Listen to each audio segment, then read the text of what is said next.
Muy buenos días. En primer lugar, mi agradecimiento de la invitación para participar en este evento, que es muy interesante, por lo menos donde se trata de difundir los conocimientos que se han desarrollado una diversidad de especialistas. Y de esa manera, se va pues avanzando en el desarrollo, en el conocimiento científico que por lo menos se necesita para desarrollar proyectos, ¿sí? El tema que vamos a tocar probablemente es un tema que está enmarcado dentro de lo que es la parte de gestión de riesgo.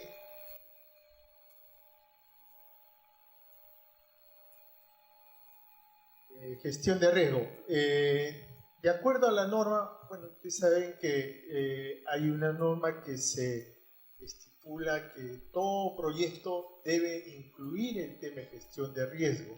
¿Por qué? Porque es un tema que por lo menos define lo que es las limitaciones o las bondades que tiene el medio físico. Y es necesario conocer eso porque se han estado desarrollando proyectos, indudablemente teniendo presente el tema, pero no en la relevancia que tiene sobre proyecto. Por eso es que muchos de ellos han colapsado, o en algunos casos, antes que colapsen, se han llamado al especialista para tomar las medidas preventivas. Y eso le ha demandado pues, costos más allá de lo que ellos han previsto. Inclusive, hoy en día, algunas de las normas requieren un mayor ajuste porque a medida que se va avanzando en el conocimiento de la gestión de riesgo, ahí no está debidamente incluido. Por ejemplo, es el caso del ZE. En el ZE, por ejemplo, se menciona de una manera muy superficial, pero a pesar de eso, se logra hacer el análisis y conseguir un plan. Y cuando viene el especialista, pregunta muy bien, ¿y esto por qué? Entonces, es que por ahí en el camino, se han tomado la información secundaria y de esa manera se arregla. De esa manera no se debe de revisar, se debe de corregir, y eso es muy importante. Hemos escogido la zona de Chilca porque considero que es una de las quebradas muy pequeñas y por lo menos ahí intento aplicar esta metodología. Por favor, la siguiente. Y la zonificación geodinámica y vulnerabilidad física de la cuenca Chilca consiste específicamente en hacer un análisis y evaluación principalmente de las variables, ¿sí? En este caso de las variables naturales, ¿sí? Y asimismo también de las variables que son susceptibles a sufrir el daño. ¿Cuál es el objetivo? El objetivo es principalmente señalar cómo se encuentra esa zona con respecto a los niveles de criticidad, respecto al peligro y a la vulnerabilidad. Es decir, lo que los ingenieros solicitan en esta zona, para mí es recomendable ejecutar proyectos. Indudablemente el tema les ayuda mucho porque señala que hay niveles de criticidad donde amerita inmediatamente tomar las medidas respectivas. Y ese es el objetivo principal que se va a ir tocando. Acá, por ejemplo, de acuerdo al estudio que estamos presentando, vamos a hacer una evaluación y una jerarquización de los peligros. Es decir, de acuerdo a las normas y a los documentos ya internacionales, sobre todo de lo que es el Banco Mundial, de las Naciones Unidas, los peligros se van categorizando ya de lo que es muy alto, medio y bajo. Y eso es muy importante, es decir, se intenta hoy en día uniformizar el manejo de lo que es la agresión, cosa que no ocurría antes. Antes, por ejemplo, alguien decía, un peligro eminente, potencial y latente. Y otro venía, no, es un peligro pues muy alto, muy bajo y todo eso. Entonces, cuando se agarraban los documentos, realmente no había una uniformidad. Inclusive, como era un documento de gestión, en los documentos de gestión, que era principalmente los gobiernos locales, cuando leían, ellos no lo entienden. Entonces, hoy en día por lo menos se está tratando ya en todos los documentos de insertar esto y uniformizar. Es decir, para nosotros hablar de muy alto ya significa una priorización e inmediatamente propuestas que se deben de ejecutar. E inclusive, no solamente va con la jerarquización de unidades, sino también con el uso ya de simbologías, ¿sí? Por ejemplo, en estos temas de gestión de riesgos se utilizan cuatro colores, que son el rojo, el anaranjado, el amarillo y el verde. Y está en esos 4 niveles que se está señalando. En el caso de la cuenca de río, de la cuenca Chilca, llamada también en algunos casos en las toponimias que nosotros hemos revisado como quebrada Chilca. Pero nosotros lo estamos llevando en la cuenca desde el punto de vista ya de que está enmarcando ya una zona, ¿sí?, que tiene ciertas características, tanto hidrográficas, geológicas, geomorfológicas, geodinámicas y de vulnerabilidad. Que si uno compara a la cuenca que está al costado, que es al sur, que es Mala, o hacia el norte, el del Urín, tienen comportamientos completamente diferentes. Entonces es necesario. Muy bien, lo primero que se debe hacer es un análisis de la información general, ¿sí? Dentro de la información general, bueno, la parte de la ubicación, de los medios de la accesibilidad y todo. Es muy importante, ¿por qué? Porque ya a partir de acá, ya vamos a ir ya un poco haciendo la discriminación sobre qué tipo de población encontramos y cuáles de ellas pueden ser, frente a un fenómeno natural, tener una vulnerabilidad determinada, ¿sí?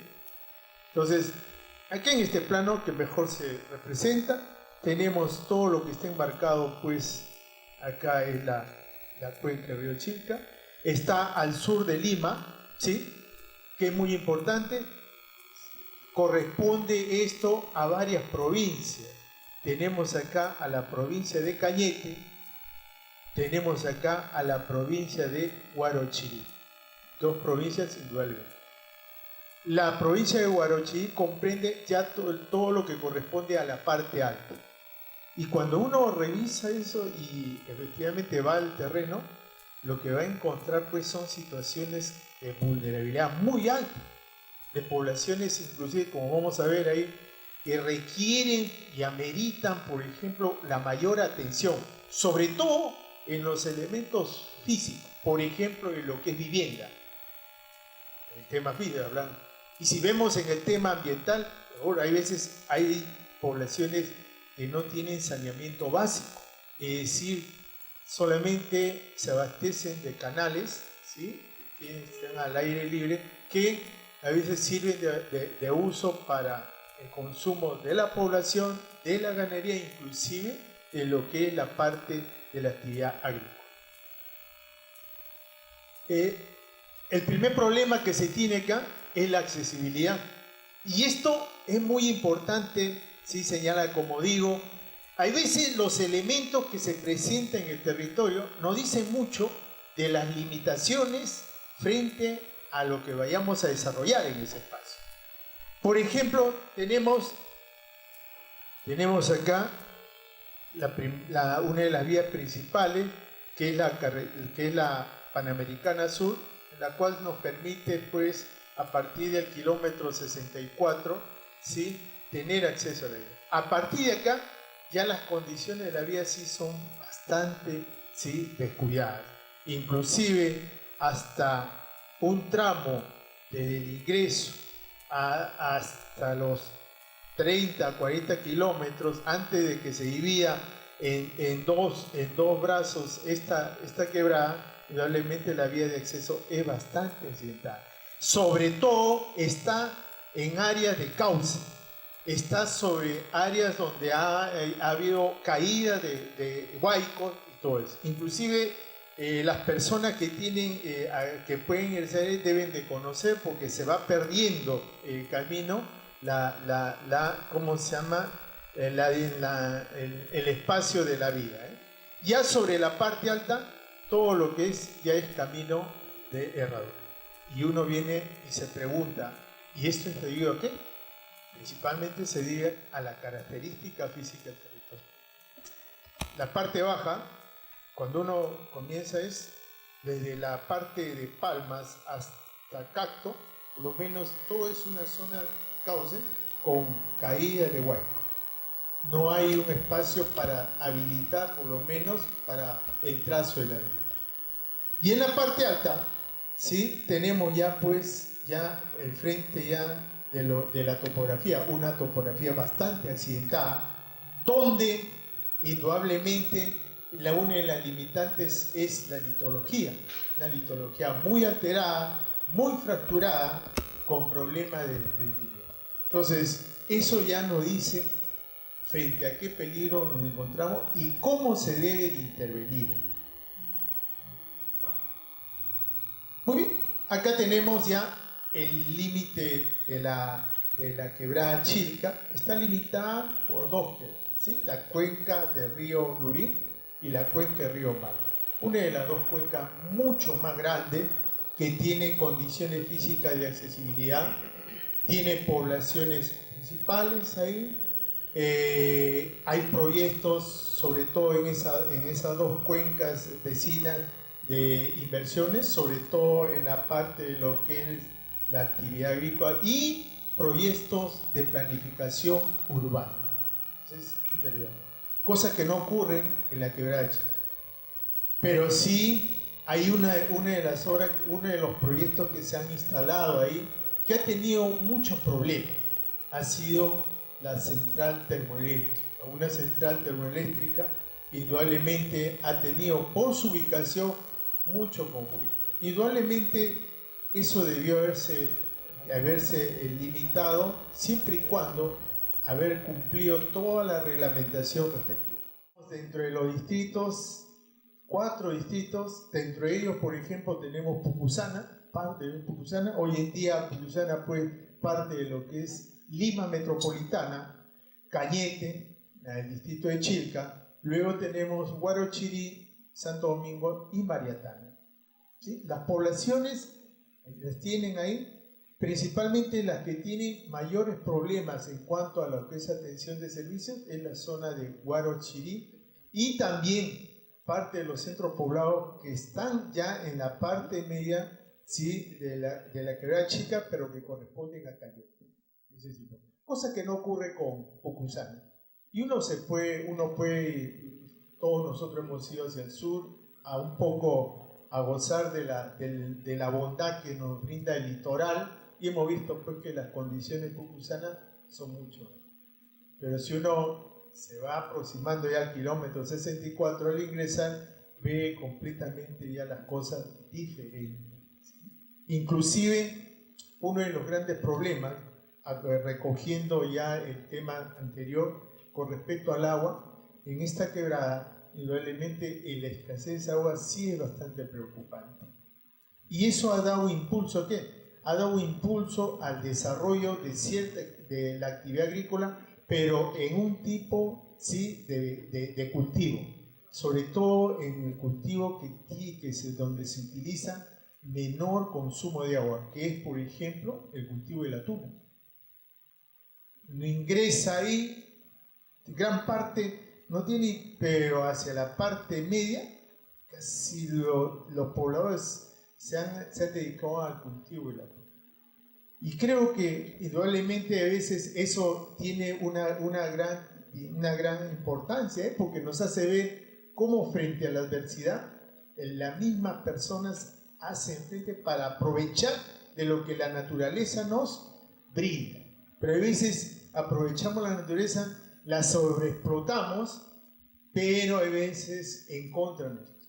A veces, por ejemplo, ubicamos nuestra vivienda en zonas donde no son débiles, donde hay, por ejemplo, desprendimiento y estamos expuestos. O, en todo caso, instalamos ahí nuestras viviendas en el cauce, donde probablemente haya habido antiguamente la caída de flujos.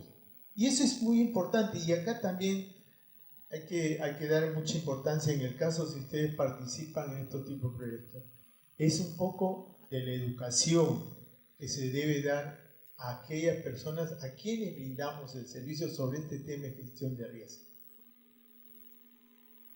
Cuando hablamos nosotros de fenómenos naturales, el hecho de que esté ahí la parte física y nunca o hace más de 30 años no ha ocurrido, eso no significa que no ocurrió. Si nosotros hacemos una relación entre lo que es la evolución de la quebrada y respecto a la edad de la persona, quizás nosotros pues somos pues muy algo en rango, en escala somos pues día. La edad en cuanto a la evolución para tener esa fisiografía llega a tener millones de años. Entonces hay que entender bien que esas formas ahí no significa que no van a ocurrir fenómenos, sino que necesariamente no ocurre porque han habido circunstancias, ¿sí?, que no la dan. Pero como ya hay la influencia muy fuerte del cambio climático, la recurrencia de los fenómenos se hacen ya mucho más interesantes y preocupantes. Entonces es necesario transmitir de esa manera para que la persona tenga conocimiento de que está frente a fenómenos naturales que si no lo manejan adecuadamente, indudablemente les puede producir desastre. Y eso. Muy bien. Lo primero que se va a evaluar son los aspectos hidrológicos. En este caso, si pueden ustedes observar, ahí tienen la red hidrológica, bastante muy densa, sobre todo en la parte media y alta. ¿Sí? Uno puede observar ahí. Y el primer vistazo, uno nos puede decir que indudablemente ha habido fuerte escurrimiento, ha habido arrastres de materiales, erosión del suelo, ¿sí? ¿Y esto de dónde es? Debido al agua. ¿Y el agua de las precipitaciones pluviales? ¿Sí? ¿Y cuál es el fenómeno muy próximo que puede dar impacto acá? El fenómeno del Niño. El fenómeno del Niño es uno de los fenómenos que indudablemente han influenciado, que es necesario en consideración. ¿Sí? Acá, por ejemplo, si uno hace el primer análisis, puede decir pues que encontramos hacia la margen izquierda de la quebrada Chilca un mayor proceso de erosión hídrica. Primer vistazo. Hacia la parte, ¿sí?, principalmente en ese lado, en la parte baja ya ha habido ya la evolución mucho más avanzada, donde probablemente ya el escurrimiento ha sido se ha prolongado y se ha extendido, y probablemente ahí ya no es escurrimiento, sino también es caída de flujos, y efectivamente uno observa, sobre todo en esta zona, ahí hay presencia de caída de flujos. Cuando hablo de flujos, técnicamente es lo que llamamos los flujos de lodo o detritus, o lo que llamamos los huaicos. Otros llaman eyogia, que es importante señalar. Y acá también es siempre que se hacen los estudios, siempre es bueno saber los nombres, hay veces de la zona. A veces eso implícitamente nos está señalando lo que en realidad ha ocurrido o puede estar ahí presentado. ¿Sí? Ahí se puede observar ahí algunas tomas, por ejemplo, de la quebrada Chilca. Este es en la unión de la quebrada Cucuyaco y Cuculí, es decir, en esta zona de acá, que es fuerte ahí. Acá es la desembocadura, ¿sí?, que nos trae. Y entonces uno observa, miren, sobre los costados, observando ya materiales, ¿sí?, que vienen ya, principalmente son arcilla, digamos, mezclado con bloques, ¿sí? Sobre esto todavía han habido descubrimientos sobre gravías y arena, Y acá ven, mire cómo es el corte que ha hecho esos flujos. Esos son por flujos, Estamos viendo que tienen una altura ahí que llega hasta los 4 metros. ¿Sí? La magnitud entonces es muy fuerte. Y en la parte baja ya es entrando ya en la quebrada Cuculí, que es hacia la margen izquierda. Ahí ya ven, ya no es ya de flujos de lodo, sino ya es de bloques. O sea, es tremendo lo que había ocurrido, ¿eh? Y esto es muy importante, porque esto nos da, en cierta forma, esos espacios que debemos de plantear para lo que es el fenómeno y para lo que nosotros queremos instalar sobre él, ¿sí? Indudablemente la vía por la cual uno tiene acceso a la quebrada Chilca está en esta zona, está justo en el cauce de la quebrada, ¿sí? Inclusive a veces se puede encontrar algunos tendidos de algunas redes como son tuberías de PVC, ¿sí? Para el abastecimiento del agua, ¿eh? Pero son temas puede que las dificultades que presenta dicho territorio, ¿eh? Muy bien, eso es en el ámbito de la hidrología. Estamos hablando ya el problema de Huayco, el problema de la erosión ahí. Pero se tiene que preguntar, ¿los materiales de qué manera contribuyen o facilitan para que ocurra el fenómeno? Y entonces hacemos un vistazo de toda la distribución ahí en la parte alta, media y baja, y lo primero que vamos a ver, pues, lo que ya todos conocemos, de las rocas, de los macizos rocosos. Pero acá tiene la particularidad que los macizos rocosos son de origen ígneo. No hay rocas, no hay en gran proporción, por ejemplo, rocas sedimentarias. Eso tiene influencia. Si uno comienza a analizar, dice, muy bien, las rocas ígneas, indudablemente por su naturaleza, están en profundidad, están a una presión. Entonces, si esto alcanza la superficie, liberan su presión y se van a cuartear. Hasta ahí estamos.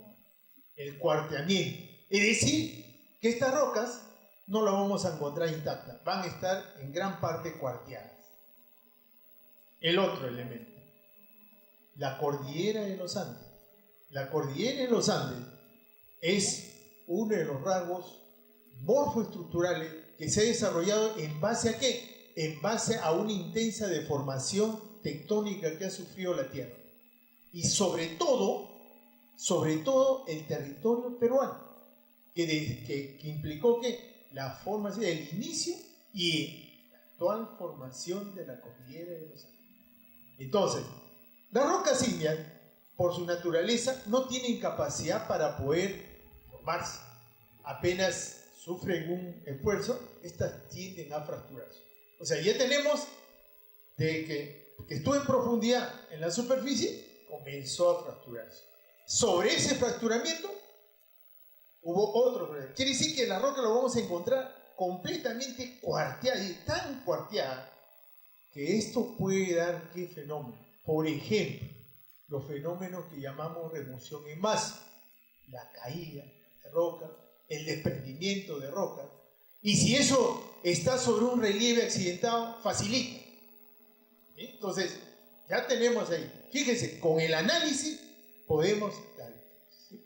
Entonces, ahí vamos a contribuir. Pero no solamente observamos esto, sino que también observamos en la parte alta, en la parte baja, por ejemplo, acá, hay unas formaciones, pero son casi muy pequeñas, que son ya las formaciones sedimentarias.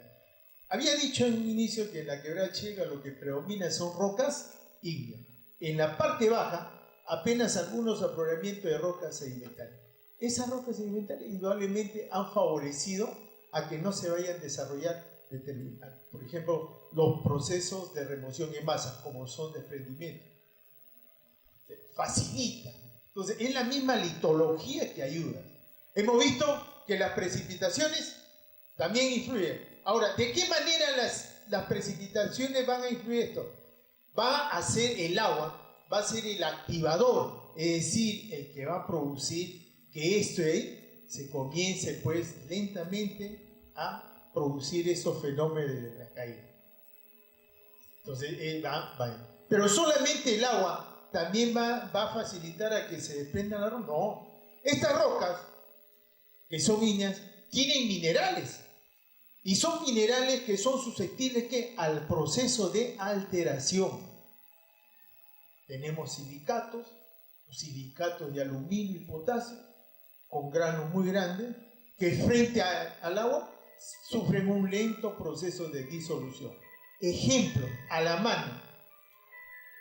¿Alguna vez alguien se ha preguntado las arenas que nosotros utilizamos como agregado para la construcción de nuestros muros? Esas arenas gruesas provienen de la alteración de estas rocas. Esas se extraen no de acá, se extraen del Lurín y del valle del río Rima. Pero por su naturaleza y por su característica son las mismas.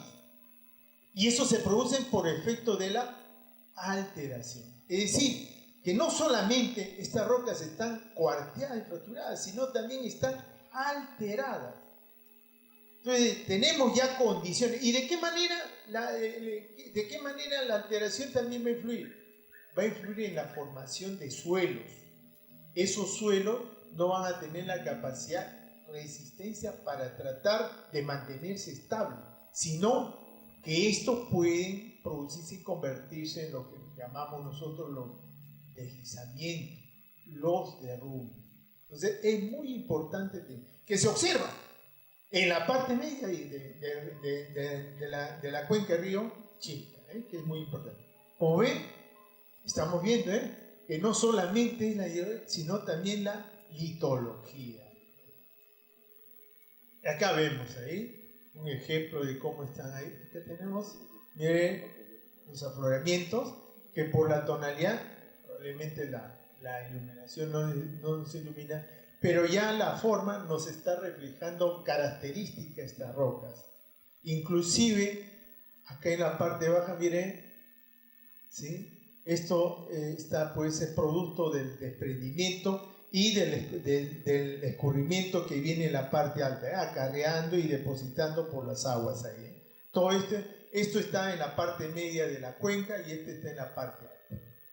Entonces sí tiene su explicación.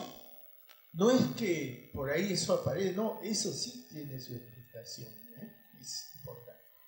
Bueno, no solamente tenemos las rocas, sino también tenemos los depósitos, es decir, esos materiales que son producto de la desintegración de la roca, ¿sí? En la parte alta tenemos aquellos que son de origen coluvio-aluvial, tenemos los coluviales, los aluviales. Ahí. ¿Qué venían a hacer esos depósitos? Justamente en ingeniería, los depósitos coluviales y los coluvio-aluviales son los más problemáticos. ¿Por qué? Porque tienen condiciones muy inestables, es decir, no tienen la cohesión para mantenerlo. O sea, cualquier movimiento que podamos hacer, corte de talud y todo eso, si no tomamos las medidas respectivas, eso lentamente puede convertirse en un peligro. Puede ser un derrumbe o un deslizamiento. En la parte media también tenemos los coluvios aluviales antiguos y recientes, es decir, los huaicos. Tremendo. Si uno quiere hacer una obra sobre huaico, también es peligroso, no solamente por el fenómeno, sino por la naturaleza del suelo.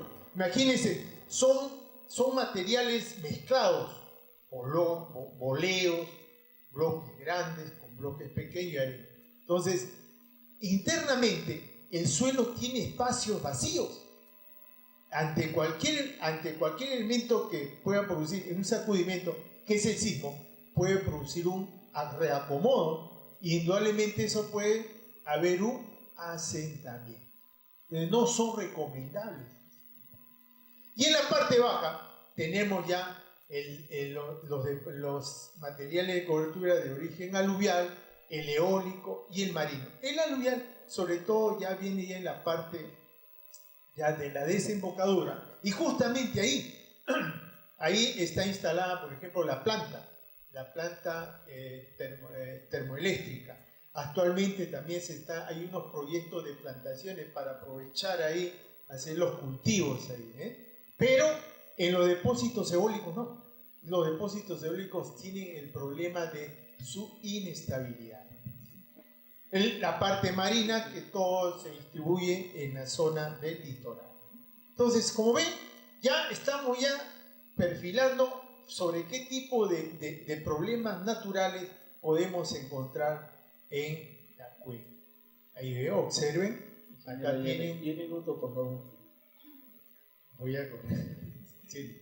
Bueno, esto de acá es la parte baja, como ven, del suelo, el material de cobertura de tipo aluvial, muy óptimo, adecuado para todo. Y observen acá la zona de los coluvios aluviales. Miren, observen cómo después ha habido otro evento y todo ha sido cubierto por material arcilloso. Y observen, es un material con alta porosidad, es decir, un movimiento sísmico se reacomoda todos los materiales y se producen los asentamientos. Y acá ven también los otros depósitos. Y luego tenemos ya nuestro mapa que nos va señalando la distribución de la litología, sobre todo en la parte alta, ¿sí? En la parte intermedia, todo es de roca ígnea. Se diferencia el color porque la parte es volcánico y acá en la parte baja es principalmente Plutón. Todo de origen ígneo. Y lo que tienen ahí que están atravesando de venas son los diferentes depósitos que les acabo de mencionar. Muy bien. En cuanto a la parte ya de la geomorfología, que también es un elemento muy importante porque nos señala cómo podemos, este elemento cómo aporta para este análisis.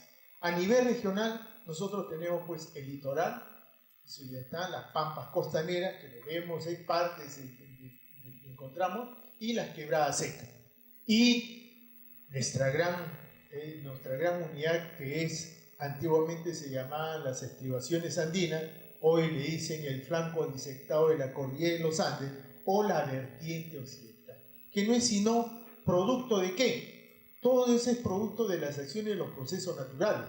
Sobre todo el flanco ya es producto del escurrimiento de las aguas, principalmente de la lluvia, del descongelamiento. Y en las partes bajas, las pampas, no es destrucción, sino por el contrario, es formación. Es decir, todo lo que se venía en la parte alta, ahí se ha ido acumulando. O sea, tenemos nosotros procesos destructivos y procesos formativos. Las pampas costaneras es un proceso formativo, es decir, se va acumulando. Las playas también es un proceso constructivo. ¿Debido a qué? Debido a las playas, debido a la parte marina. Muy bien, esto ya es el análisis ya dentro de la unidad de la cuenca del río Chilca. Ahí tienen ahí todo lo que tenemos ahí, los materiales, tenemos playa, acantilado, colinas y cerros bajos, cono deyectivo, quebradas y todo eso. Unas tomas ahí para que un poco lo que estamos hablando se demuestre ahí. Tenemos en el frente las pequeñas elevaciones. Es lo que llamamos en algunos casos vamos a ver algunas lomas, pero ya en un periodo ya de descuido, ya va perdiendo ciertas características. Acá tenemos ya las terrazas, el cauce, tenemos ya la parte del cono deyectivo, que es muy importante, y el relieve cordillerano. Esto está relacionado ya al anterior análisis, que son las rocas y todo eso. Muy bien, entramos ya recién al análisis de lo que es los peligros y la vulnerabilidad. Para eso se tiene que ya, todo lo que se ha comentado está acá, está sintetizado. Tenemos peligro geológico representado principalmente por los sismos. Estamos en un territorio altamente sísmico, tiene ciertos parámetros que indudablemente ameritan tomar en cuenta en todo proceso constructivo. Tenemos los procesos geológicos, los peligros geológicos hidrológicos, representados pues por todo lo que es las inundaciones, las precipitaciones pluviales, todo, ¿sí? Y luego tenemos ya los procesos climáticos por el arenamiento, ¿sí? Luego la parte geotécnica. Es muy importante señalar, uno de los temas es, por ejemplo, los taludes, la licuación del suelo en la parte baja, que es importante señalar. Y luego, acá tenemos ahí los flujos, uno de los peligros completamente que se deben considerar. Tenemos acá la caída de los desprendimientos, acá tiene la vía, hay cortes que se han hecho, pero que permanentemente están cubiertos. Y estos son los parámetros sísmicos, ¿sí? Ahí hemos sintetizado, tenemos acá una magnitud de 5, este es en la zona, pero no olviden de que en la parte de Lima ha sufrido uno de los terremotos que ha tenido una magnitud hasta de 8.2, que es lo que se espera, y es muy probable que esto también pueda estar ahí. ¿Sí? Tenemos la intensidad, estos son datos ya tomados ya de las publicaciones hechas, ¿sí? Luego tenemos acá las aceleraciones máximas, ahí tenemos, estos son parámetros muy importantes para diseño, ¿sí? A 50 años de vida útil y a 100 años de vida útil. Entonces, esto se utiliza mucho para lo que es diseño. Y luego tenemos acá, en forma comparativa, lo que dice el reglamento, que es el punto 4, y la zona, que está catalogado como de alta sismicidad. Se hace, acá ya viene el tema muy importante, cómo se va a tratar ese análisis de esa diversidad de peligro. Lo primero que se tiene que hacer es definir una unidad de análisis, es decir, lo que llaman los arquitectos una zona homogénea, es decir, que tenga ciertas características como son peligros, forma de relieve. Por ejemplo, para mí es importante considerar dentro de una forma, dentro de una unidad de análisis, no solamente el peligro, sino también la geomorfología, porque me va delimitando verdaderamente el espacio físico, que eso me da mejor seguridad en mi análisis. Y luego tenemos acá los peligros que hemos estado anotando. Tenemos que llegar a zonificar esto. Y muy bien, aplicamos ya la matriz. Es decir, acá como se utiliza una cantidad de variables, entonces hay un método en probabilidades, en estadística, que es el análisis de las multivariables. ¿Sí? Entonces ahí tenemos que hacer todo ese análisis y la valoración es muy importante. La valoración sí le da en función al conocimiento de todos los aspectos que se ha ido analizando. Y es muy importante el peso y el valor que se le da.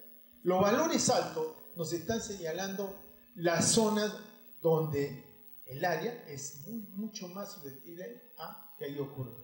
Y los valores bajos son aquellos donde no existen o pocas ocurrencias.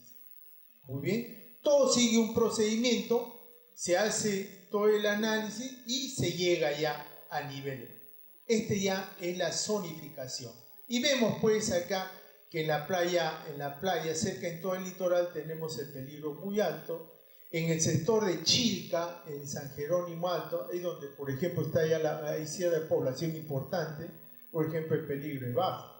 ¿Sí? Y así sucesivamente. Y acá, indudablemente, siempre que se hace el análisis, se encuentra a veces sobre esta zona cómo la población ha ido lentamente posicionándose en lugares para proteger. O sea, es la misma intuición, probablemente han sufrido, porque cuando uno hace el análisis, lo primero que encuentra ya han visto que las poblaciones han ido migrando poco a poco, debido al fenómeno que les ha producido impacto. Y de esa manera se han ido estableciendo. Entonces, muy bien, estos datos indudablemente se deben someter a un análisis de campo, es decir, se tiene que corroborar. Y tenemos, ahí tenemos el mapa, ahí está la zonificación, y de igual manera se viene ya con el análisis. Acá hay ya la síntesis de todo esto. Esto es muy importante, porque este es un producto que indudablemente nos va a orientar a plantear propuestas generales y propuestas específicas. Propuestas generales frente a la mitigación de desastres, propuestas generales para lo que es, por ejemplo, preparar mapas de ordenamiento ambiental, que es muy importante. Porque, ¿qué quiere decir esto? Que debemos de separar áreas para tratamiento, áreas de conservación, áreas de protección. o área para lo que es uso industrial o uso urbano, es principal. Luego tenemos acá ya el análisis ya de lo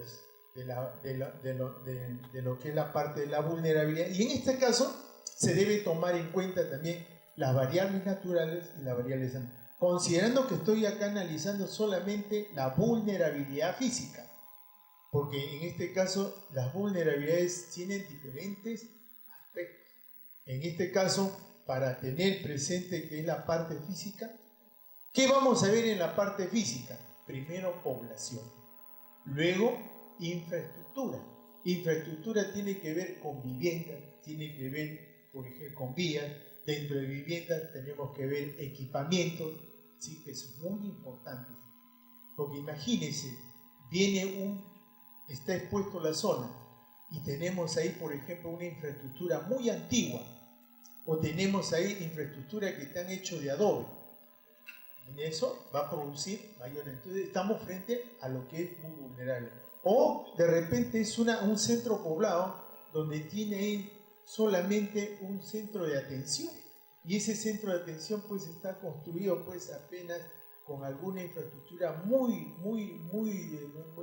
inestable, que al colapsar la población se hace bastante vulnerable. Entonces ahí tenemos todo es el análisis, ¿sí? Ciudad, actividades económicas, estructuras hidráulicas, líneas y servicios, puentes y patrimonio. Es muy importante preservar, ¿sí? Para tratar. Muy bien. Tenemos luego acá es un poco que se ha extraído del censo para ver cómo es la población con respecto a su vivienda, y indudablemente nos muestra que las poblaciones que están asentadas en los distritos, sí, que están en la costa, como es el caso de Chilca, tiene, por ejemplo, infraestructura, es decir, viviendas que están hechos de muro, principalmente, menor porcentaje de adobe y de lo que es, por ejemplo, madera. Acá tenemos también la parte de lo que es Chilca, en lo que es abastecimiento de agua.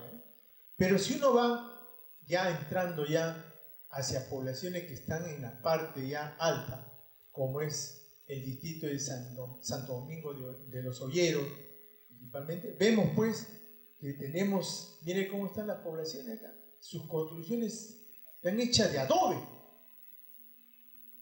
De adobe. O sea que imagínense un movimiento sísmico. Si no ahí donde se han producido desastres. Quiere decir que esas poblaciones son vulnerables. Mire el abastecimiento de agua. ¿Sí? Solamente tenemos, y eso es sistema en todo eso. Si vemos ya la otra población, Mariatana, que también está en la parte alta, observen sus viviendas completamente. Por eso es que se habla mucho de los daños, de los desastres cuando ocurre movimiento sísmico, porque actualmente todo lo que es infraestructura está en esa situación. Si comparamos nosotros ya de Pocusana, que es una ciudad, bueno, ahí tenemos ya las condiciones de la infraestructura mejor conservadas. ¿Sí? Pasamos un ejemplo de lo que existe, de lo que estamos viendo. Esta es una población, ¿cómo se llama? En Santo Domingo de los Olleros, ¿sí? En la quebrada Calaguaya. Mire, observen, los últimos sismos han dejado, y sobre esas situaciones habitan la situación de los servicios. No se tiene, ¿no? Entonces, indudablemente que estamos frente a poblaciones muy vulnerables, se hace el análisis ahí, que tenemos la variable, y luego se sintetiza, y esto es lo que vamos a plantear. Esto vendría a ser ya la parte, lo que nos va a permitir la zonificación, que es muy importante en este tema. Por eso es que recalco siempre, si uno hace el tema del análisis de peligro, no es la identificación, ¿no? Porque ya de la identificación hay documentos ya, por decir, están pues almacenados ahí. Ahora hay que llegar a determinar con parámetros si esa zona de ahí tiene un peligro muy alto o si es útil para determinados proyectos. Es importante. Muchísimas gracias, ingeniero.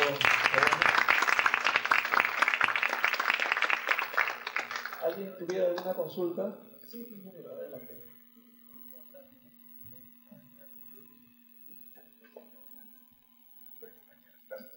En realidad, quiero felicitarlo por la exposición. Creo que este tema es un tema muy importante dentro del perfil profesional de los ingenieros geógrafos. Es en realidad una materia que está ligado, básicamente, si queremos más adelante, no solamente a hacer una evaluación de los riesgos desde el punto de vista natural sino también antrópico. Va justamente a colación de la cuestión que usted ha hecho, porque los gobiernos municipales están implementando a través de un programa del Ministerio de Vivienda y del Ministerio de Economía y Finanzas, en realidad, para tratar de que en el país todos los espacios sean evaluados desde el punto de vista de riesgo. Y va también digo a colación esto porque generalmente cuando se hacen programas de administración urbana a nivel de autoridades provinciales, no se está tomando en cuenta la función de los ingenieros geólogos. Creo que este es un tema de la administración urbana que tiene que ser ya tomado en cuenta el perfil profesional y también el quehacer del ingeniero geólogo, porque la casuística, por ejemplo, que usted plantea, es a nivel de todo el Perú, es homogéneo, es heterogéneo. Y entonces las habilitaciones urbanas, cuando se hacen, tienen que tomar en cuenta todos estos parámetros. Y generalmente los ingenieros de otras especialidades, especialmente los civiles, no están preparados para hacer este tipo de análisis. Entonces, desde la perspectiva, como estamos hablando de un congreso, ingenieros geógrafos, creo que el tema es básicamente un tema de los ingenieros geógrafos que corre además no solamente en la evaluación de riesgos y la gestión de riesgos, sino también para la administración urbana como una tarea de los ingenieros geógrafos. Nada más que ver. Sí, justo para ampliar eso, yo soy profesor de la Universidad de San Marcos y de Callao. Entonces, yo voy más allá, porque constantemente veo a los profesionales que el tema de riesgo no lo toman en el debido nivel. Entonces, eso pasa por la formación y tener un poco de conciencia de la magnitud frente a cuando estamos al tema que estamos hablando. Entonces, siempre incido en los cursos que enseño sobre cómo este tema es muy importante. Inclusive no es un tema de un solo especialista, sino es que hoy es un tema multidisciplinario. O sea, hoy en día este tema se desarrolla con una mesa técnica. No es como antes, solamente era el caso de un solo, ahora es una mesa técnica. Y eso, indudablemente, es algo positivo. ¿Por qué? Porque ayuda mucho a plantear propuestas sostenibles. Sostenible es decir que no vayan a producir problemas en la empresa, pero también que la vida útil del proyecto se cumpla. Es muy importante. Muchísimas gracias, ingeniero. En representación de la Comisión Organizadora del primer Congreso Nacional de Ingenieros de Ingeniería Geográfica, hacemos presente un reconocimiento y esperando que siempre nos ilustre con sus conocimientos y la experiencia que tiene.